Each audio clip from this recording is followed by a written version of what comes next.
Hi friends, అందరు బాగున్నారా? ఈరోజైతే లాస్ట్ రోజు అండి. ఇక గుళ్ళకి వెళ్తాం అయిపోయిద్ది. ఏంటండి అప్పుడే దసరా అయిపోయిందా అనిపిస్తుంది. ఇక లాస్ట్ రోజు గుళ్ళో ఇక నాట్య ప్రదర్శన ఉంది. పిల్లలందరూ ఎంత బాగా నాట్యం చేస్తున్నారండి.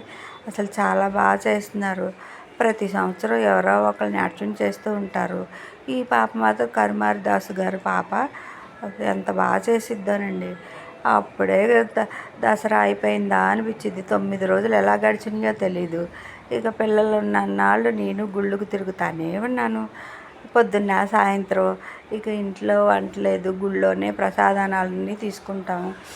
ఇక అమ్మవారిని మాడ వీధుల్లో ఊరేగించి తీసుకొచ్చి ఇక అక్కడ దిష్టి తీసేసి లోపలికి పెడతారు. కొబ్బరికాయ బయటే కొట్టేసి తీసుకొచ్చేస్తారు. చూశారు కదండి జనాలు ఎంత బాగున్నారో. ఆ డప్పుల సౌండ్కి మా మనవడైతే డ్యాన్స్ వేస్తూ ఉంటాడు. ఇక ఎంత బాగుంటుందోనండి. మీరు కానీ వాళ్ళ దగ్గరలో ఉంటే ఇక చనుమోలు వెంకట్రావు ఫ్లైఓవర్ దగ్గర అండి గుడి చాలా బాగుంటుంది. అసలు అంత స్వయంభూ వెలిసిన అమ్మవారు అన్నమాట. మొన్నే 15 సంవత్సరాలు అయింది. కేక్ కూడా కట్ చేశారు. చాలా బాగుంటుంది. కోరికలన్నీ నెరవేరుతాయండి. అసలు అంత మాకైతే మా బాబుకి ఈ అమ్మవారి దయ వల్ల కోరికలు నెరవేరినాయి. ఇక ఈ అమ్మాయి అయితే ఎందుకు ఇలా పడుకుందో నాకు తెలీదు. మీకు ఏమన్నా తెలిస్తే కామెంట్ చేయండి. అలా అమ్మవారిని దాటించారు.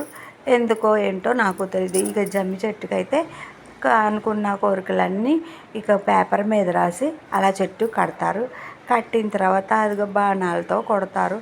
ఆ పేపర్ కింద పెడితే దాన్ని తీసి కరుమారి దాసు గారు చదువుతారు. మనం అనుకున్న కోరికలన్నీ నెరవేరుతాయి.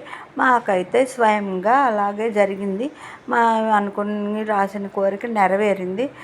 మాకైతే బాగా నమ్మకం. కరుమారి దాసు గారు పూజలు అయితే బాగా చేస్తారు. అలంకరణ అయితే అమ్మవారికి అస్సలే గుళ్ళో నేను అలా చూడలేదు. ఈ కరుమారి దాసు గారు మాత్రం బాగా చేస్తారు అమ్మవారి అలంకరణ. గుడి మాత్రం చాలా బాగుంటుంది. బాగా సందడిగా ఉంటుంది. ఈ హోమాలు అన్నీ జరుగుతాయండి. పసుపు కుంకుమలతో పూజలు కూడా జరుగుతాయి. నేనైతే కూర్చోలేనండి. ఇక ఎంత బాగా జరిగిద్దో. ఇక మా మనవడు మాత్రం అమ్మవారి ప్రసాదంతో జన్మించాడు. మా కొడుక్కి అసలు మేము ఎంత అదృష్టవంతులు అనండి. ఈ గుడి దగ్గరలో ఉంటాం. బాయ్.